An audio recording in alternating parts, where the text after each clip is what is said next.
숨겨진 복지 혜택을 알기 쉽게 전달하는 KGS 복지특파원 김기자입니다. 속보입니다. 지난 12일 국회 연금개혁특별위원회에서 공청회를 진행하여 기초연금과 관련된 토의를 진행했다고 합니다. 최근에 기초연금 40만원을 노인 전체에게 지급하고 국민연금 연계감액과 부부감액 폐지의 내용이 담긴 기초연금 일부 개정 법률안 소식을 전해드렸는데요. 이번 공청회는 연금특위가 산하민간자문위원회에서 논의한 핵심 쟁점을 놓고 의견을 듣기 위해 마련한 첫 번째 자리입니다.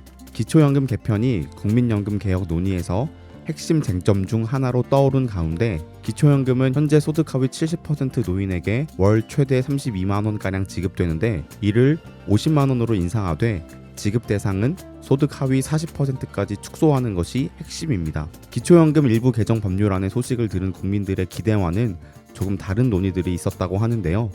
오늘 자세히 알아보겠습니다. 몰라서 못 받는 복지 혜택, 이젠 놓치지 말자. 구독과 좋아요, 알림 설정을 눌러주시면 보다 빠르게 소식을 받아볼 수 있습니다.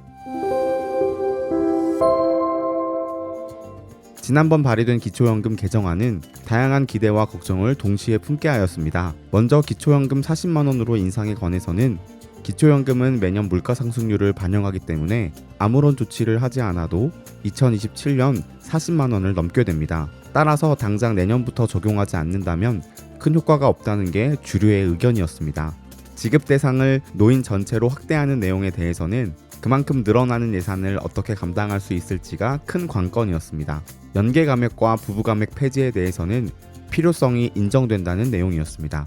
이러한 상황에서 국민연금개혁특별위원회가 기초연금의 액수와 지급 범위를 모두 조정하는 방안을 놓고 치열한 토론을 벌였습니다. 기초연금은 현재 소득 하위 70% 노인에게 월 최대 32만원가량 지급되는데 이를 50만원으로 인상하되 지급 대상은 소득 하위 40%까지 축소하는 것이 핵심입니다. 이날 공청회에서 발제를 맡은 연금특위 민간자문위원 김수환 강남대 사회복지학과 교수는 기초연금액을 40만원으로 인상할 필요성이 인정되나 일괄적인 인상보다는 빈곤격차를 완화하기 위해 하위 계층에게 더 주는 방식을 고려할 필요가 있다고 밝혔습니다. 지난 10여 년간 김 교수에 의하면 노인 상대 빈곤율은 2013년 48.4%에서 2021년 37.7%로 8년간 10.8%포인트 감소했습니다. 김 위원은 노인 분배 지표의 지속적인 개선이 전체 인구 대비 큰 폭으로 이루어진 데에는 기초연금 인상도 기여하지만 국민연금 성숙에 따른 수급자 확대 및 급여 수준 향상이 더 큰 영향을 미쳤고 전반적인 노후 소득 개선 등의 복잡한 효과로 분석된다고 말했습니다. 노인 빈곤이 개선된 만큼 앞으로는 기초연금 급여를 무작정 인상하기보다 더 빈곤한 노인을 더 두텁게 지원해야 한다는 것인데요. 김 교수는 65세 전체 노인 중 소득 하위 70%에게 지급하는 현행 기초연금 수급 대상 목표는 실제와 늘 일치하지 않고 특히 기초연금 산정 기준액이 기준 중위소득보다 빠르게 상승하고 있어 수급 대상 기준 합리화 차원에서 목표 수급률 70% 기준은 폐지하는 게 바람직하다고 밝혔습니다. 김 교수는 대신 기준 중위소득으로 기준을 대체할 것을 권고했습니다. 기준 중위소득이란 소득을 기준으로 전체 가구를 한 줄로 세웠을 때 중간에 위치하는 가구의 소득을 뜻하는 것으로 국민가구 소득의 중간값은 2023년 208만원입니다. 이에 따라 기초연금의 중단기적 발전 방향과 관련해 김 교수는 2023년 현재 전체 노인의 67.7%인 612만 명에게 최대 월 32만 3,180원을 지급하는 현 기초연금 대상과 급여 수준을 지난 대선 때 여야가 모두 공약한 대로 점진적으로 40만원으로 인상하되 소득 계층별로 차등화하는 방향으로 개편할 것을 권고했습니다. 구체적인 예로 그는 2024년엔 노인 70%에게 35만원을 일괄 지급하고 2025년엔 전체 노인 대상 가운데 소득 하위 40%에게만 5만원을 더 얹어 40만원을 그리고 2026년에는 소득 하위 40%에게만 다시 10만원을 더 얹어 50만원을 지급하는 방안을 고려할 수 있다고 주장했습니다.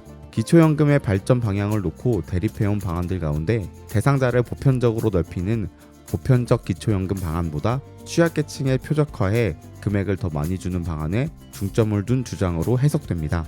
김 교수는 또 일정액 이상의 국민연금을 받으면 기초연금 지급액이 최대 절반가량 줄어드는 현재의 국민연금 연계감액제도는 민원도 많고 대상자와 금액도 적어 효과가 크지 않다는 이유로 폐지를 권고했습니다. 김 교수의 이런 주장과 권고는 특위 산하자문위원회에서 그동안 협의해온 사항으로 지난 3월 29일 제출한 자문위원회 경과보고에서도 담긴 내용으로 확인되었습니다. 이 보고서에서는 국민연금과 기초연금 조합으로 1. 현재만큼 받고 더 내는 국민연금 플러스 부조형 기초연금 2. 더 받고 더 내는 국민연금 플러스 부조형 기초연금 그리고 3. 덜 받고 조금 더 내는 국민연금 플러스 준보편적 기초연금 등 세 방안이 제시되었습니다. 토론자로 참석한 다른 전문가들은 소득 기준에 따라 차등 지급하는 방안에 대해선 동의하면서도 지급액 인상엔 신중한 태도를 보였습니다. 류재린 한국보건사회연구원 부연구위원은 목표 수급률 70% 기준을 폐지하고 기준 중위소득 등 노인의 소득 재산 수준에 따라 수급 대상이 점진적으로 조정될 수 있도록 기준을 조정하는 것은 매우 바람직하다고 말했습니다. 다만 수급 대상 및 선정 방식 등의 문제 등이 해결되지 않는 상황에서 40만 원 이상의 인상은 바람직하지 않다고 말했습니다. 종합적으로 볼 때 이번 공청회에서는 민주당이 발의한 내용과는 사뭇 다른 논의가 진행된 것으로 보이는데요. 일각에서는 보편적 복지를 주장하는 민주당과 약자에게 두텁게 지원하는 선택적 복지를 강조하는 대통령의 대립, 그리고 예산 충당에 대한 걱정이 맞물려 나타난 결과로 보고 있습니다. 올해 10월까지 보건복지부에서 국민연금을 포함한 공적연금 개혁안을 국회에 제출하게 됩니다. 연금 개혁안이 어떤 내용을 담고 있는지 아직은 알 수 없지만 최근 민간자문위원회에서 국회 연금개혁특별위원회에 제출한 합의안을 보면 연금개혁의 길이 그리 쉽지만은 않을 것으로 판단됩니다. 국민연금을 더 많이, 더 늦게까지 내는 쪽으로 연금개혁이 진행될 것으로 예상되는 가운데 현재 상황이라면 기초연금은 매년 물가 상승률만큼 즉 2만원 정도씩 인상돼서 윤석열 대통령 임기 마지막 해인 2027년 40만원 정도까지 인상될 것으로 예상됩니다. 병사 월급 200만원, 아동수당 100만원 지급은 보편적 복지를 추진하면서 왜 유독 어르신들의 기초연금만 선택적 복지를 고집하는지 이해할 수 없는 것이 사실입니다. 정부 여당에서 추진하고 있는 어려운 분들께 더 많은 지원을 하는 선택적 복지도 중요하겠지만 국민연금 연계감액, 부부감액 등 연금 정책의 독소 조항 폐지와 함께 어르신들 전체에게 보편적 복지를 먼저 시행하는 것이 우선되어야 하지 않을지 조심스럽게 생각해 봅니다. 연금특위는 활동이 종료되는 오늘 30일까지 공청회를 2차례 더 엽니다. 기초연금과 퇴직연금, 국민연금 기금 수익률 등이 주제가 될 것으로 예상됩니다. 난항이 예상되는 연금개혁, 그것의 결과가 어떻게 될지, 그리고 그것은 실제적인 국민들의 삶에 어떠한 결과를 만들어낼지 기대와 걱정을 동시에 하게 하는 것 같습니다. 놓치는 혜택이 없도록 숨겨진 정보를 찾아 나서는 복지특파원, 저 김 기자가 앞으로도 도움되는 소식 전달해 드리도록 하겠습니다. 채널 구독과 좋아요, 알림 설정 부탁드리며 더 좋은 정보로 찾아뵙겠습니다. 지금까지 KGS 복지특파원 김 기자였습니다.